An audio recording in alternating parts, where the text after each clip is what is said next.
Ladies and gentlemen, welcome to The Jake Show.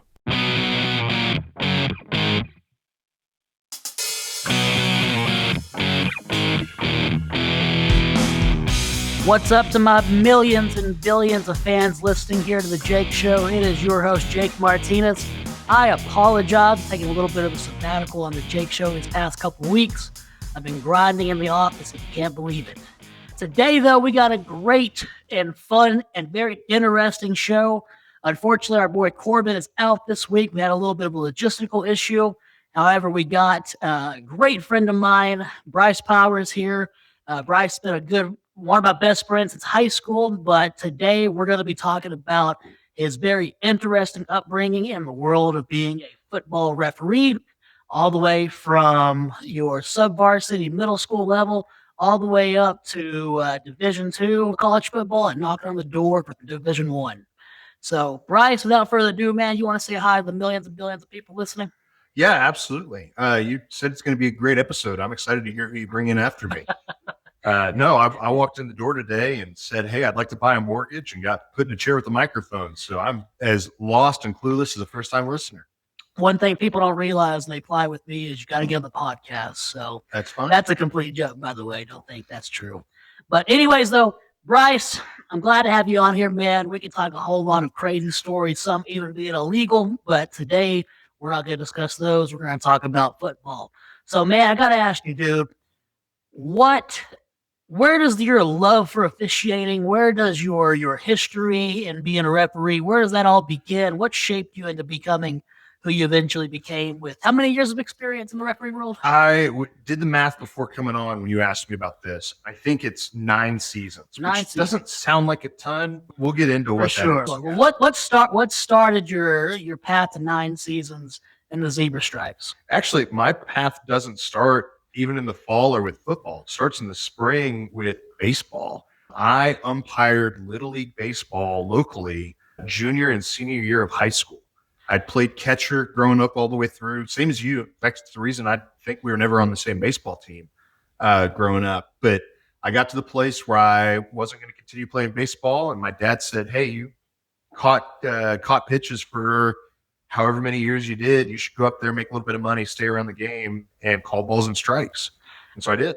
I remember this. Correct me if I'm wrong here. Didn't my dad, shout out Chris Martinez, didn't my dad work as like the officiating scheduler or something like that for the youth association? Your dad, so he wasn't on the field anymore by the time I got there, but he was involved in the work at the organizational level for sure. Yeah. So he was around. Sometimes I got assignments from him. Sometimes it was other people, but he was absolutely present. In fact, I think, if I'm not mistaken, it was you and him. Y'all were both at the first game I ever called. And honestly, I wish you hadn't been, because I know you want to tell that story. And if you weren't there, you'd have never known about it. I remember this story. Was that your very first ever game? First inning, Jake. First inning. I won't go too much in details. We're here to talk about some football, but I do remember a young Bryce, probably 15, 16 years old, watching him become a new official for the very first time, calling balls and strikes behind the plate of, I don't know, a 10U game or something like that. And the funny thing about it was Bryce, I guess, was very keen on making sure his strike zone was perfect, because that son of a gun was squatting down as a second catcher behind the first catcher. It was for 6 batters total, maybe. But I remember getting heckled from the stands by you, and your dad being as kind as he's ever been, coming down to the backstop after the first inning and saying, hey, why don't you stand up and stand a little to the side and look into the strike zone? It was a very odd thing to see. So playing catcher, having grown up, you end up with a different field of view than anybody else in the field. You see the game from a different perspective. And one of the byproducts of that perspective is that I never had the vantage point where I saw what the umpire was doing behind me. I just assumed they got down in a squat the same way as everybody else. But no, it got cleaned up. And knowing Jake was going to bring this up today, because it is one of his favorite stories to talk about the time that I squatted behind a 10-year-old in front of a ton of parents. The parents were concerned. Oh, yeah. Nobody ever said anything. Your dad said, hey, why don't you stand over here and call balls and strikes? I did. And you did bring me on as the resident expert in officiating and immediately undermined any credibility I've got. So thanks, Jake. You're an expert in football. Yeah. Baseball, I don't know. I spent long enough there. No, you asked how I got into football, right? And it started there. It started on the baseball fields, the first inning that you were there for, birth of a legend, if I can be so bold. But my story for football does actually start at those same fields. I was getting ready to graduate high school. We were finishing up a season. And there was an older official that I was working a baseball game with that said, "Hey, I know you're going to Waco for school. They've got a Tasso chapter there." Tasso is the Texas Association of Sports Officials. And he said, when you get to Waco, you should call Tasso and see if you can join with football. And he told me a lie, Jake. He told me the biggest lie I've ever been told professionally. He said, you should ask about football because the money's in football. Well, I'll tell you right now, if the money's in football, it's at a level I haven't made it to yet, because that is a bold-faced lie. But what is true is that the fun is in football. And I think we can get into that a little bit today. It's funny that we talk about my umpire stance for that first game I ever worked behind plate, because I wasn't trying to be awkward. It's a funny story now, but at the time, I didn't know any better. I had not paid attention to what happens in that position. And not that I stood behind the center and took a snap as a referee or anything, but when I got onto the field to referee for the first time, it was really similar. I got there knowing the game of football inside and out, having played in positions where you're not just worried about where your block is, but was fortunate enough to play in positions where you've got to pay attention to the field as a whole. And so I walked onto the field feeling like I had a leg up in that sense. And I lined up for my first snap, working on the line of scrimmage. I was looking down the line right there on the sideline at the snap, and felt really good until the ball was snapped. And then immediately everything went out the window, and I didn't know where I was supposed to be, what I was supposed to be looking at, what did or didn't count as a foul, like where the line was. Immediately I felt like a deer in the headlights that very first time. And it's similar to the baseball story in a very specific way. It wasn't that I was dumb, and it wasn't that I'd walked out there with the plan of being an idiot. I didn't know what I didn't know. And the same way that your dad came down and said, "Hey, Bryce, why don't you stand here? You'll have a better view of the strike zone, maybe look a little less awkward," right?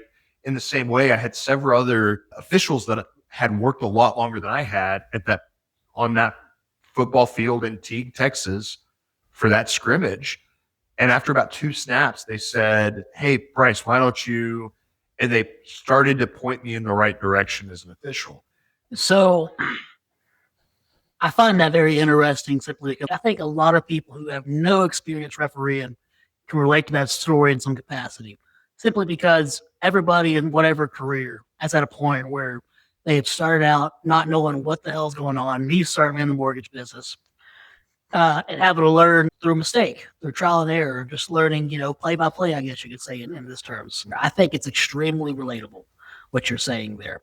I do want to ask, though, so on this first scrimmage that you referred to, I'm assuming you did not start out refereeing 6A Allen Eagle football or something like that. Did you start out with like a middle school crew or something? Or not a crew, but a middle school team? Or how did that look? I worked 3A and 4A, 11-man, sub-varsity for my first 3 weeks.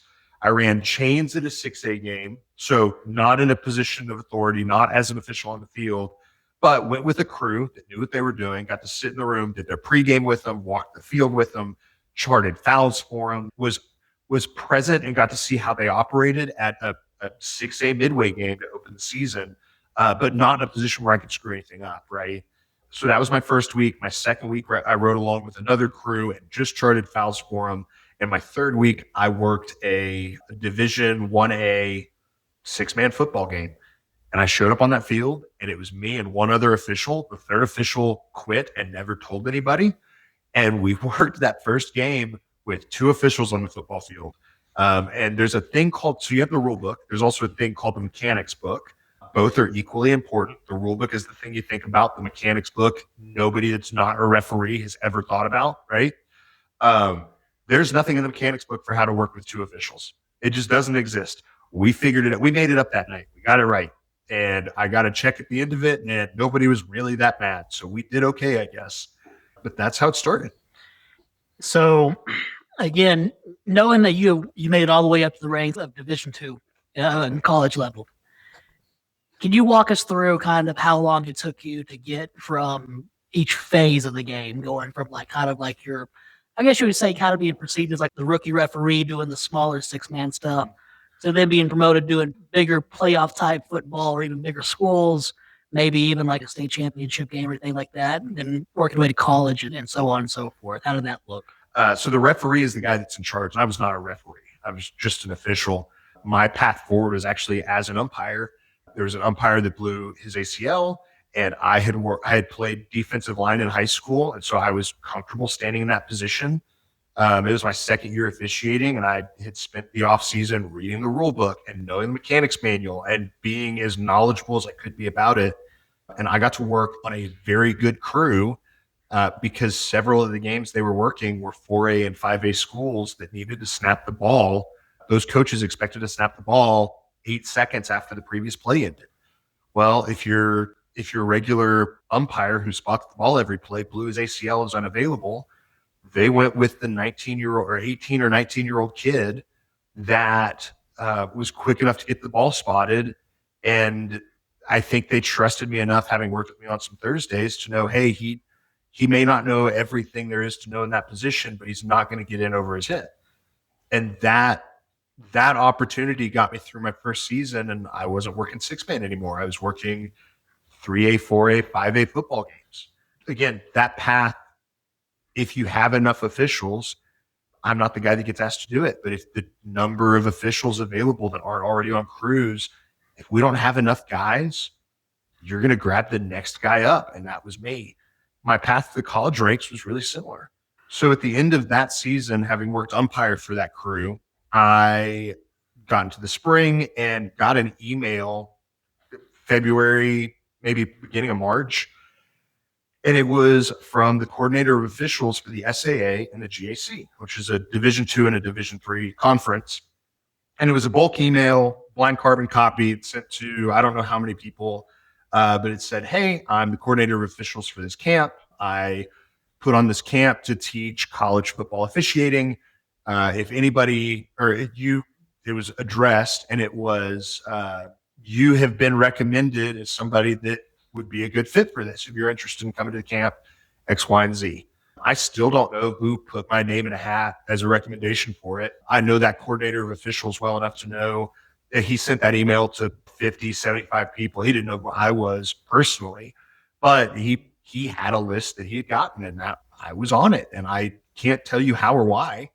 But what I did know, because this had been explained to me by this point, was the way to get into college officiating is these coordinators. So I went. I was in over my head. I, again, found myself in a position where very first snap, I get asked, I'm working at the line of scrimmage because that's what I signed up for. And we had made a big deal in the classroom that first day about a thing called a pre-snap routine, which is before every play, you go through your list of things that you're responsible for so you never miss a go. Because the way that you get fired as an official is letting 12 guys on the field for a play, or playing an extra down, like playing a 5th down, or making a team punt or go over on downs on 3rd down. If you lose a down, if you give a down, or if you let somebody play with 12 or more, you will not work in that conference again. Like, that is a death sentence at the college level. And so they're explaining to us in that classroom on day one, in your pre-snap routine, all of those things have to be in your pre-snap. You have to catch those things. Now, different people are responsible for different parts of that, right? The guy that counts the defense is not the guy that counts the offense, so on and so forth. But I get asked by one of the guys helping with the camp. So he's a college official, Division I. He's a Sun Belt guy, and he says, Powers, what's your pre-snap routine? I'm working line of scrimmage. I said, I'm counting the defense, and I'm ready to go through the whole thing with him because it's like 5 items, right? I'm ready to tell him. He doesn't let me get to the next one. I say, count the defense. He says, Powers, hop out of line. The next guy goes up. He pulls me to the side. He goes, hey, you don't count the defense as line of scrimmage. Well, in a 5-man crew that you're working high school stuff with around here, that is his job because you don't have the 6th and 7th guy out there. At a college crew, you do. So he pulls me aside. He's not really like chewing on me, but he's frustrated. He's like, "Hey, what gives? It's in 5-man." I said, "5-man's all I've ever worked." I told him that. And I can remember getting back to my hotel that night. I'm 19 years old, right? My dad had to book my hotel for me because I couldn't book it for myself. And I'm in the hotel that night. I call him. And I'm like, "Dad, I want to come home. I'm done." I said, "Dad, I made a fool of myself. I'm in over my head. I don't know what the hell I'm doing." I told him that story. I said, "This happened. I got pulled out of line. Like I didn't get to get my rep." No, I did not get pulled out for the rest of that practice, but that was the impression I made. That is the thing. There's 25 other people at this camp, and that's probably the only thing that's going to get my name remembered in this whole thing. And I did. I was ready to get in the car and drive back from Monticello, Arkansas, back to Waco, Texas, about a 7-hour drive. I was ready to get in the car and make that drive after day one. It just felt like it was a waste of my time. Dad told me to stick through it, said, "Don't give up on it," and basically talked me off a ledge. And then he said, "Cool, you're not getting hired. You knew walking down there you weren't going to get hired." That was kind of his thing. He's like, "You knew what you were walking into." I said, "I don't know why you had ideas of grandeur. Just go do the thing, go learn." He said, "Now they know you don't know what you're doing. They're probably going to teach you." And sure enough, that was what my experience was the next couple of days because it was a 3-day camp. The day 2, we get into the classroom. We're talking about a bunch of different stuff. And there were a couple of different points when we broke out by position that we slowed down going over 7-man mechanics. And it was explained to all of us. I don't think I was the only person. In fact, I know now several of the people I was there with had never worked a college game. Some of them just had the 7-man mechanics book that I didn't own yet, right? But they took extra time in the classroom during breakouts when you're by position to explain, "Hey, this is what we're doing, and this is different from 5-man. Hey, here's what we're doing, and this is what this expectation is," right? And I had a better practice that second day, and the third day was just going out for a tryout. And we had been told by the coordinator, "Here are your groups. Your groups are going to work 10 plays," because we were working with the college that was there. Their team was practicing, so scrimmaging inter squad, right? "Hey, every crew is going to get 10 snaps. The first 10 are this crew, 11 through 20, so on and so forth," right? And we had a handful of crews there. And he said, "No, we'll split up and mix and match and all work together. Like we'll work the rest of the practice, but your tryout is your first 10 snaps." He said, I'm not going to give any feedback. I'm not going to this, that, and the other. We're going to go from there. But your first 10 is your tryout. And don't worry about anything past your first 10. Go work the practice, get your reps in, but like you've made your impression by then." And I appreciated the honesty in that. Well, I went and worked it, and I didn't get a single call my direction. And not that you are not trying to draw attention to yourself. You're not trying to make a flag where there's not one. You're just you're trying to show that you know where to be at the right time, right? And about the 7th play of my group, it was the only time anything came to my side. And the quarterback drops back and throws a pass to the outside receiver doing like a little screen. And it's a backwards pass. And I give the signal for the backwards pass that I had learned that week. I knew that it was my responsibility. That's my call. I'm there. And instead of just signaling it and dropping it, you're supposed to hold it until the ball is recovered. Well, I'm giving the signal. The defensive back comes in, tries to get it, is trying to recover it. It's close to the sideline. And the ball rolls out of bounds, and I kill it. And we get the clock running the right way, get the ball spotted, and we're ready for the next play. So we had a backwards pass. It's a loose ball that ends up out of bounds, which means that you're now at the spot where it went out of bounds, and the clock is dead because it goes out of bounds backwards and it gone out of bounds forwards. You go to the spot of the fumble, the clock is still running. There's a whole bunch of rules, right? And we get it. We get it right. It's the only thing that comes my direction for my 10 plays. We get to the end of the camp, or we get done with that group, and the coordinator of officials comes down, and he comes up to me and he says, "So you're a student at Baylor?" I said, "Yeah." And he said, "How much more do you have?" I said, "I'm a sophomore." He said, "Okay, you got 2 more years." He said, "Let me ask you, would you be interested in running clocks for me? Coming out to work our games and running clocks." He said, "It pays $60. You can hop in the car." He said, "If you can get to where another guy on that crew is coming from, You can get in the car with him and ride with him the rest of the way. And he said, here's the deal. I'd like you to be on my staff, but I can't put a college kid on a college football field. I said, yeah, I'd be interested. He said, okay.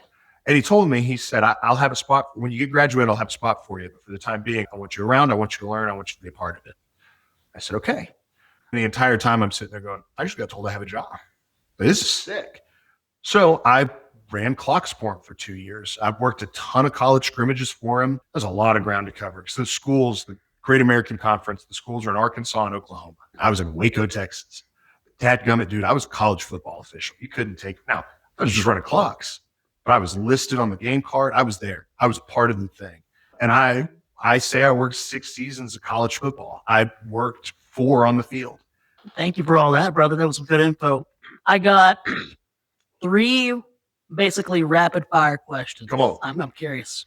Not necessarily about the upbringing and all that stuff, but just kind of your experience as a referee from the high school level through college level, just all of it. 3 questions here. First one is I feel like it's kind of for lack of a better term, it's kind of a shitty thing to ask, but everybody wants to know how much you're getting paid all these different levels as a referee. So the money is actually in Thursday nights. Your sub-varsity schedule in Texas, your sub-varsity schedule is actually going to pay better than your Friday night schedule, but Friday nights are Friday nights, right? Now, I have not looked at these sheets. I hung up high school. The last couple of years working college, I didn't take a high school schedule because it was too much on travel. When I left, you got a base rate for the travel to the stadium that was based on how far are you from the place your game's going to happen. And then your sub-varsity was like 45 or 55 bucks a game, whatever it was. But you can end up with 4 games in a night if you're working middle school and it's 7th and 8th grade A and B. A lot of times it's 2 or 3 games. I can remember getting like $215 checks, $230 checks and feeling really good about them. And I feel like 185 was probably close to average for a JV. Your Friday nights, you get a percentage of the gate fee, which is, hey, whatever the stadium makes, and that there are rules out there for what it is. And it's ticket sales that night. It is season ticket sales. It is number of people that walk in the stadium. And they're supposed to count the total of the number of people that attend or keep track of what that number is. And as that number goes up, the amount you get paid as an official goes up. It's crazy. You can go work an Allen ISD 6A football game, and I have not worked one at that stadium, so they might do it right. But the standard is, man, there's 3 people in the stadium. Whatever the bare minimum they can pay you is what they hand you. So on paper, you get percentage of ticket sales. You get a percentage of, and those fees can be significant. In reality, you get the base rate. I think it was 115 plus plus your travel to get there. So like if you were less than 30 miles from where your stadium is, if your home is less than 30 miles from the stadium, you're making $130, $140 for a Friday night.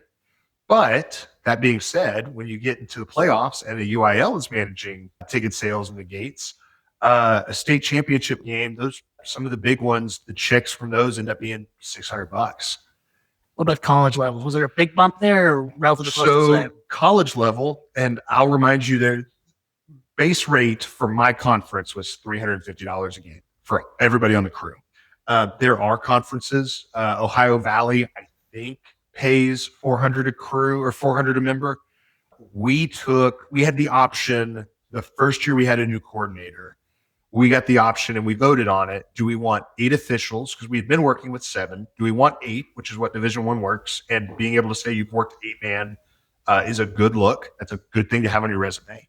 We could do 8-man at $350, or we could continue to work 7-man with a $400 check. And we voted to work 8-man with $350.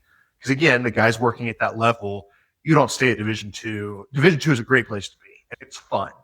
But the guys that are actively working Division II, they're not doing it for a $350 check. They're working, not trying to get to the Division I level, right? Or they're guys that have made it to where they're going to make it, and they're doing it because they love it. And both of those are valid reasons to do it.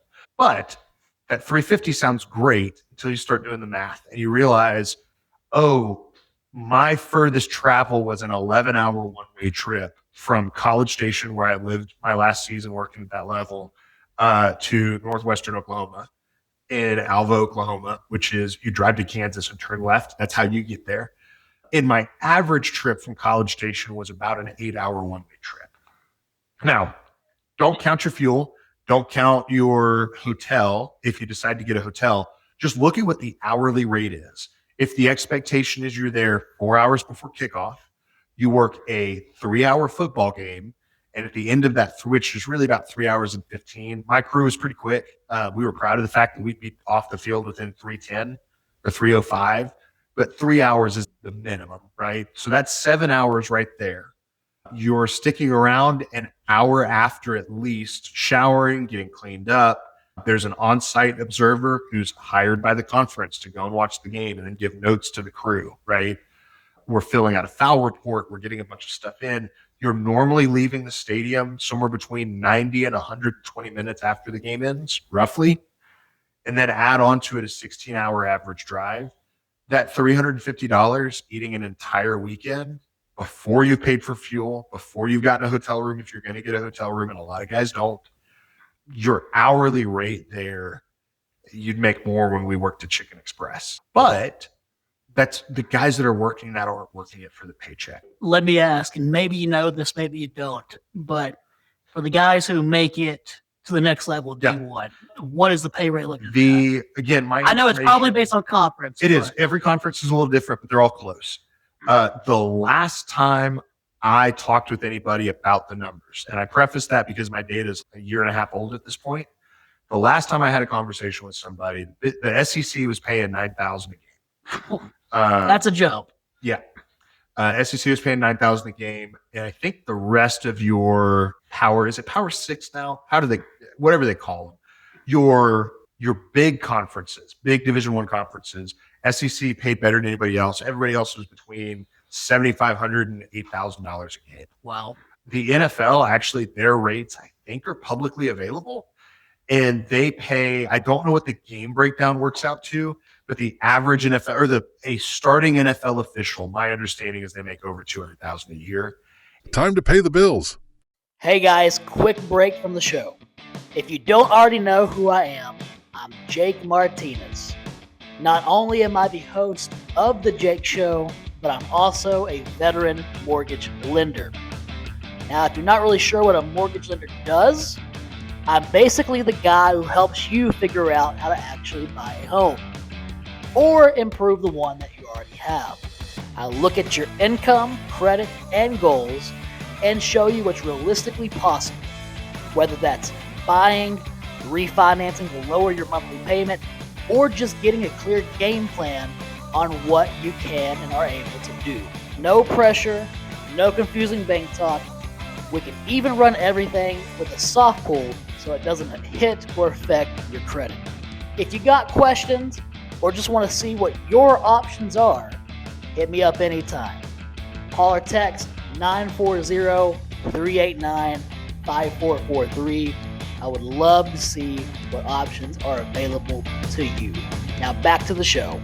Licensed Texas mortgage lender. NMLS number 2453141. Equal housing lender. We'll move on with the second question here. What's been the worst ass chewing you've taken from a coach? Or like, has there been an experience where you're just like, that was not very pleasant? Because me, that's the one, I think being a referee would be very, very fun.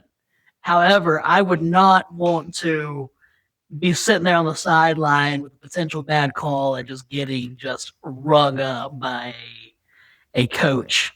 The craziest one that I was ever around for is the only time I've seen somebody get 3 unsportsmanlike conducts, because you're capped at 2. You're ejected at 2, right?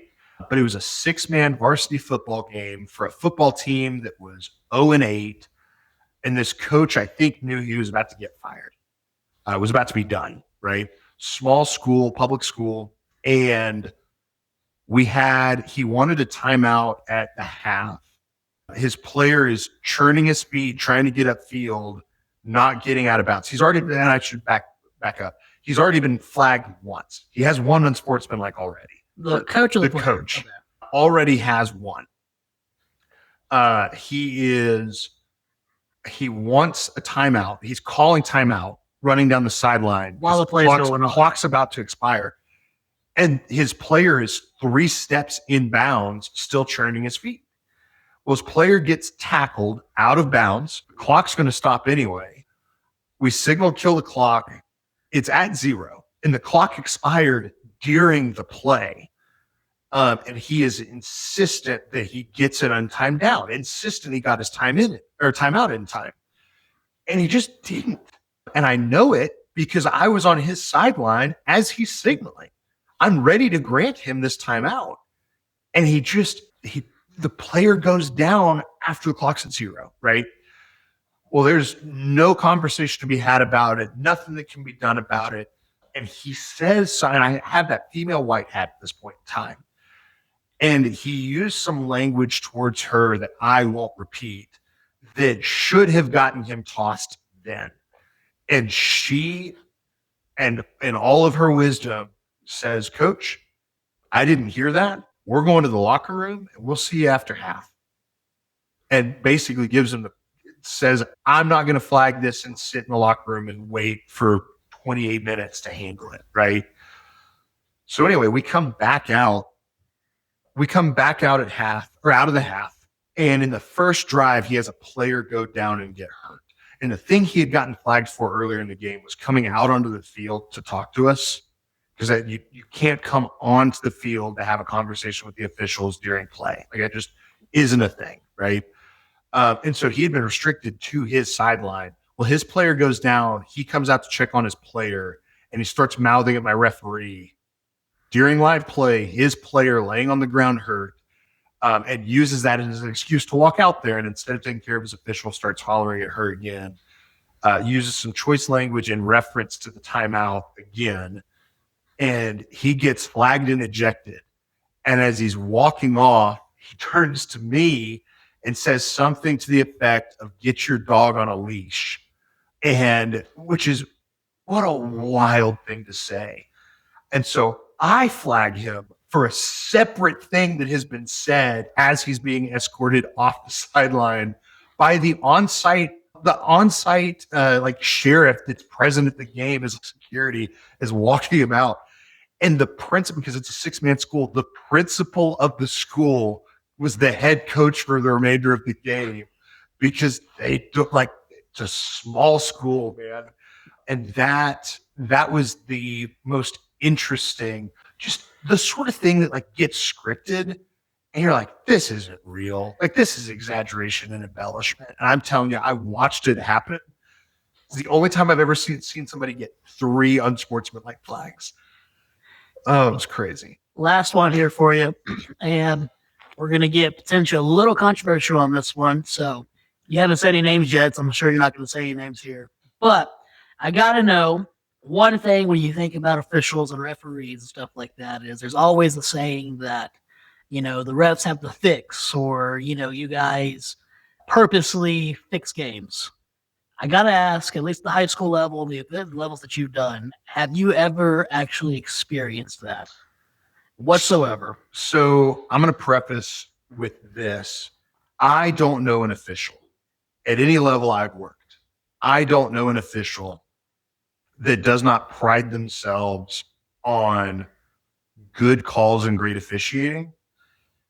I don't know an official that doesn't feel sick when they got it wrong and they know they got it wrong. With that said, the only time I've ever seen a fix put in was dirty. It was nasty. It's the worst I've ever felt walking off a football field. And I worked a game, and I should back up. I have said a name, and it's Waco. And I worked in the Waco Tasso chapter when I was in undergrad. I've been in 4 different chapters, including Waco. I've been a part of 4 different Tasso chapters. This story involves a chapter that is not the Waco chapter. Okay. Because I've moved and had different jobs and been other places, right? I got sent my first year with a different chapter to work a high school football game. There was a 5 or 6A game, but working that game, it's a pre-district game, and a local crew got picked to work a game in this place. And it's a crew that normally works 4 and 5 man crews, which are small schools. And the school they were working was a large crew, or it was a large school that needed a 7-man crew. So they added on 2 deep wings to work that game. Well, by now I'm working college alongside high school, and I am working deep wing in college. And so I got assigned as a new official to work that game with that crew because they needed deep wings, and all the other deep wings were on crews already, right? I did not know this at the time. What the information I'm giving you is what I have now learned since.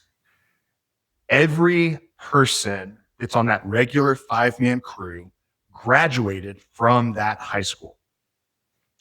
That high school has a culture that is, they're very proud of where they come from. They're proud of that school. The way that crews get picked for high school, and different chapters do it different ways, but a lot of chapters will do a thing called a draft. And the draft is where the coaches actually come up and pick the crews that they want to use.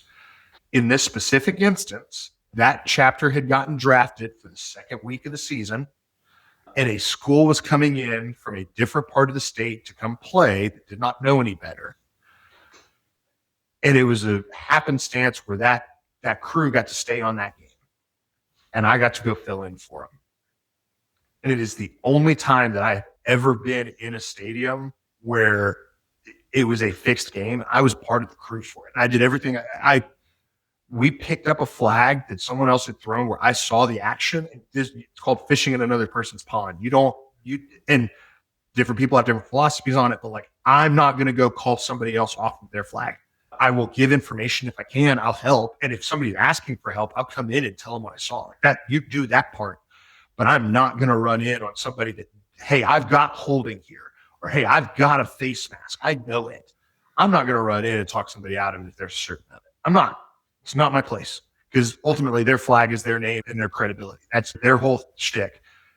We had a face mask on a 3rd down that I watched it. I was there for it. I was the person standing in the spot to see it. The flag came from behind the play. And I went to the person that threw it and I said, hey, I saw it the whole way. I saw the thing you thought was face mask, and he grabbed the kid's shoulder pads. I watched it happen. I know this isn't. We picked that flag up. And still managed to picked up the first down on the play. Later in that drive was extended on another flag from another person in a spot. There's not a whole lot I can do about it. We had a takedown tackle hold on the game-winning touchdown that went around the air.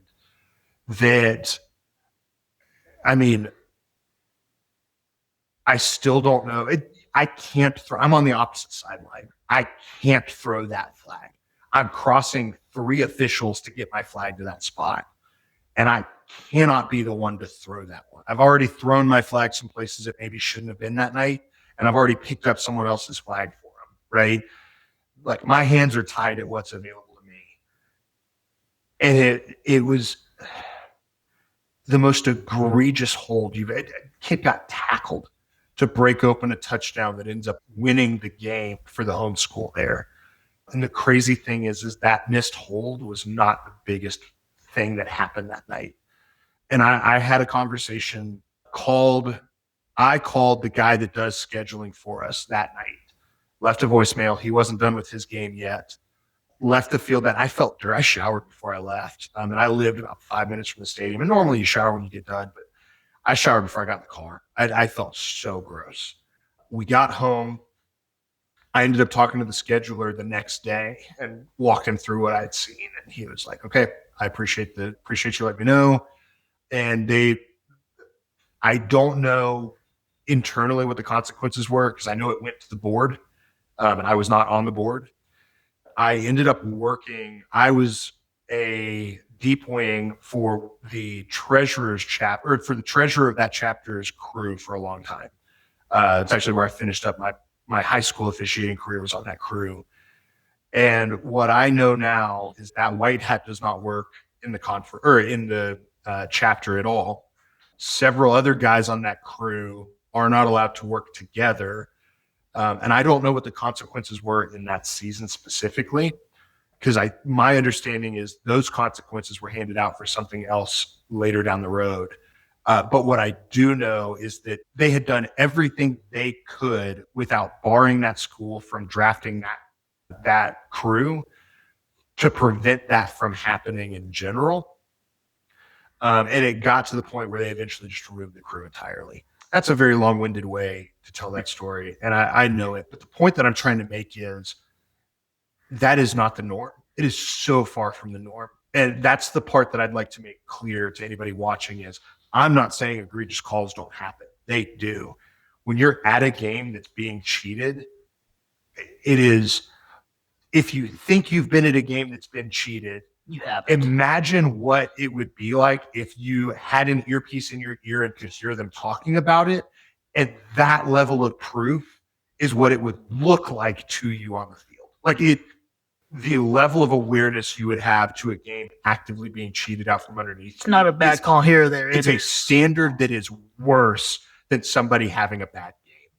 It is. And it doesn't happen. I'm telling you the example that is the proof of the rule, not the example. The rule is, no, that doesn't happen. I promise it doesn't happen. And my story is the exception to the rule that proves it, not the proof that the rule is invalid.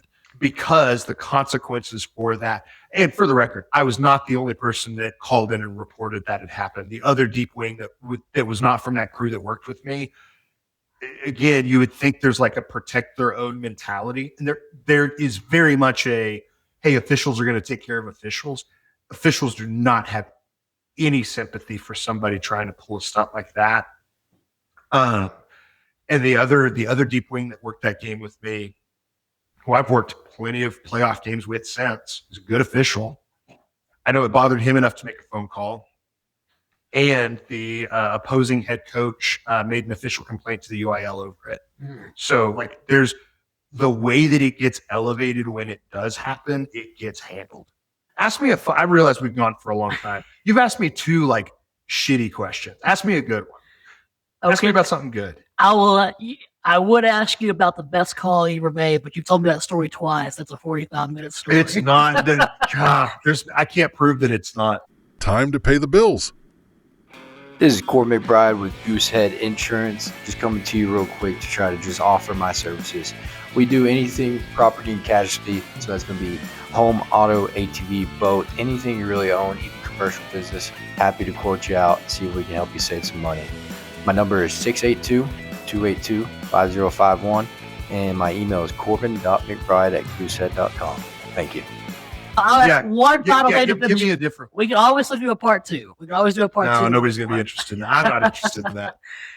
One of your entire officiating career, high school and college, is there one game that stands out? Obviously, you're focused on the calls. Yeah. But has there ever been a game where you left, you went, you know what? I think that was the best, most competitive game I've ever been a part of, ever. I had. There's got to be one that's there. There is. There's one. So I've worked at the high school level. I have worked up through a semifinal. I've never worked a state championship. I've worked 2 quarterfinals and 1 semifinal. My favorite game I ever worked was Refugio and Shiner. It was at, is it Rattlesnake or Rattle? Help me out here. I have no clue. It's a college town, Central Texas, college town. Oh my gosh. If you're interested enough in it, go to the Dave Campbell's website and figure out where Shiner and Refugio played. I had Shiner and Refugio in a state quarterfinal. It wasn't even my semifinal game. State quarterfinal. And it was everybody from both towns filled out we were either at the high school stadium or the college stadium there, but both of them were large. And to fill that stadium would have taken the population of both towns. And we filled the stadium to standing room only. I got the full game check from that one, and that was a $400 game check. Refugio wins it in the 4th quarter with a minute and a half left. They take the lead. And Shiner I'm sorry. Oh, you're going to be able to go look at the box score and figure out that I've got my information on this from wrong. but there's a lead change late in the fourth. It had gone back and forth the whole way. And there's a defensive stop that with like less than a minute and a half on the clock, Refugio gets a defensive stop. They get the ball back and can kneel it out. And it's the first game that I can remember where getting a stop on defense for either team was a challenge, but neither team was making big plays. The entire game was a fight for anywhere from 3 to 6 yards of play. Nobody was getting big plays over the top, but it was just which offense can grind and go score. But neither offense was giving up. Neither offense was yielding. Both of them were putting points on the board, but it was like long, drawn-out drives to get there. Fans were loud. The fans were the loudest I've ever heard them. It was cool. I mean, the atmosphere is what you would hope it would be. And Refugio gets a stop. I'm trying to remember if the middle linebacker went up and made a pick or if he batted a pass. But I just remember the middle linebacker making a play. And it was the first time in the entire game that I took a deep breath because it was either turn the ball over or it was either fourth down or an interception. And we were going the other way. And I looked up at the clock and it dawned on me that they can kneel it out. We don't have the timeouts left. They can finish the game here. And it was the first time in the entire game where I had any idea what the outcome was going to be.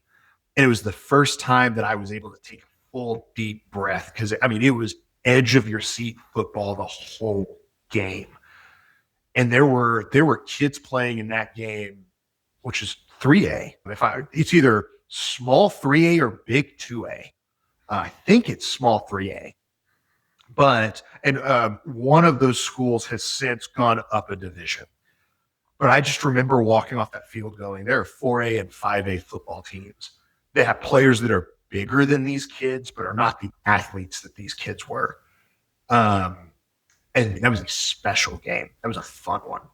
It was cold too. Early December. It was best football weather there. Oh, it was, Jake. I think we went long sleeves for it. Normally you wear short sleeves. I think if the weather was cold enough, you could go long sleeve. It was everything you'd ever want it to be. So for the listener at home, Jake and I both traveled to watch pool football games in their prime as kids. Both of our dads would take us to games. We drove all over the state. And that's probably the one time that I have felt the way that I felt at 10 years old watching what felt like magic, right? I just remember watching that game and going, this is the magic that football captured for me as a kid. And that was cool. And I'll tell the best call story in 2 minutes as proof that I can tell it. You just couldn't do it. I was working a game at White House.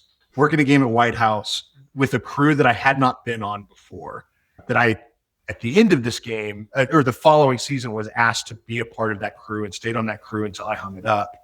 But I was filling in at White House for their homecoming, and we had to play in the end zone. It was a close game. We had to play in the end zone where a White House receiver catches a corner route in the end zone, grabs it with his hands, takes a step, goes to tuck the ball, can't tuck the ball falls out of his arms behind him, and there's a defensive back from the other team standing there, and it falls into his lap, and he just kind of holds it against his chest and catches this pass. And I was working college ball and high school ball at the time as a deep wing, working deep wing for both, and just was in a headspace. I was watching film all the time. I was as dialed in as I'd ever been. Like, that was probably some of the best football that I was calling as an official was in that season, or that season of life, that year and the year following. And I just remember turning and watching the whole way, and I see him grab the ball, and I'm looking for him to complete the catch, right? Which is just show me you have control of it. And the thing he does, if the kid had held it in his hands, he's got to catch, but he goes to make the tuck, doesn't control into the tuck, and it comes out.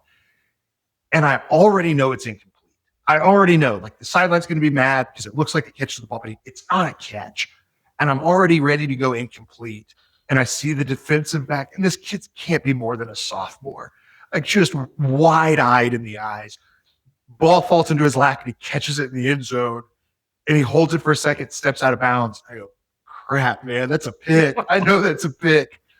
So the band is playing the fight song, and I signal to kill the clock, and I start giving the touchback signal because I've got an interception in the end zone, and everybody else thinks it's a touchdown. The coach is standing there. He's in my lap, and he's not even mad. He's confused.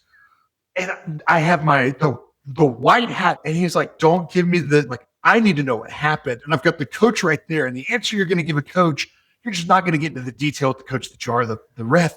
And I've got both of them standing there. It's chaos and pandemonium. And I go, the receiver grabbed the football, went to try to tuck it, did not have control. I said it was going to be incomplete, but the defensive back caught it in the end zone. It's a touchback. We're going the other way. And the coach taps his clipboard, and my white hat goes, okay. And we roll with it. Well, we get the film back. And my white hat, who's on the board of that chapter, he sends it to the president of the chapter and is like, hey, can we get this reviewed? Well, he sends it to Big Tasso, like, hey, can we get a ruling on this? And Big Tasso review, out of Houston, the main chapter or the main governing body of Texas high school football rules, takes a look at it and comes back and goes, the correct ruling here is an interception in the end zone for a touchback. And this is the receiver does not have possession, and before the ball is ruled dead in the end zone. Well, before it's ruled dead in the end zone, it catches it in bounds, has possession, steps out of bounds. You just had to get that out there, didn't you? I had to get it out there. You can cut it. We tried our best, folks, but he had to get out there. Well, Bryce, I always try to shoot to make these podcasts roughly around 30 minutes. And I seem conceited. Anyways, Bryce, appreciate you coming out here and talking a little bit about the reffing stuff, man. One last question, and you are only allowed to give me a 30-second answer on this one. I got the timer up. Is there any chance at all we'll see you back in the stripes one of these days? There's a world. I hung it up because I didn't have the time that it took to do the college game right. And again, I made that decision before someone else made it for me. But at that stage of my life, living in College Station, I couldn't do it. And I could today. But the other thing now that I've looked at it is the high school or the college game is a cool feather in the cap. That's the challenge of, hey, what can I go do? I love the high school game. And most people do. There's a world where I put the stripes back on. I may not. But it's more likely being back in North Texas than it was being in College Station. So it sounds to me like we need to get a crew together and start practicing. Eventually, you'll be white hats, and we'll be your, I guess you call it just your officials. Yes, yeah. I will. I'll take another 30 seconds here to give a pitch to anybody that's made it this far. If you've listened to this and weren't completely and totally bored, there's a world where you would love to be an official on the field. And the reality is that we have fewer officials today than we have at any other point since football became king in Texas. Knowing Jake and his demographic and the footprint that he has with people listening, there's a high likelihood that anybody listening to this would be in the footprint of the Fort Worth chapter. If you look at the football that exists around us, there is very, very good football. Even the JV stuff you're going to go watch out there beats the heck out of anything you're going to see in a state like Oregon. So my encouragement would be, if you have any interest in it, if it's a thing where you go, man, I loved it when I played, but I have no desire to ever put pads back on, but I love the game and enjoy getting to watch it. What a cool way to make $100, $150 in a night. And I'd encourage you to give it a shot. Even if it's not for you, try it for a season, see what you think. Well, Bryce, I appreciate you coming on the show, man. Thank you so much for enlightening us on very interesting, I think it's interesting world of the referees or the football officials. Appreciate you on as always, man, and love to have you come back on some other time and talk about some crazy stuff that we've done in our past. I think we pick a different topic and shoot for 25 minutes. Hey, thanks for having me. Yes, sir. Thank you, brother. To millions of billions listening back at home, thank you for tuning in. As always, kids, stay off drugs, and we will catch you on the flip. Bye-bye. Thank you for listening to The Jake Show. This episode has been brought to you by Jake Martinez of the Martinez Mortgage Team at Ameridream Mortgage Group. Don't hesitate to see what your home buying or refinancing options are today. Call or text Jake at 940-389-5443 to get started. NMLS number 2453141. Equal housing lender. Tune in next week for the brand new episode of The Jake Show.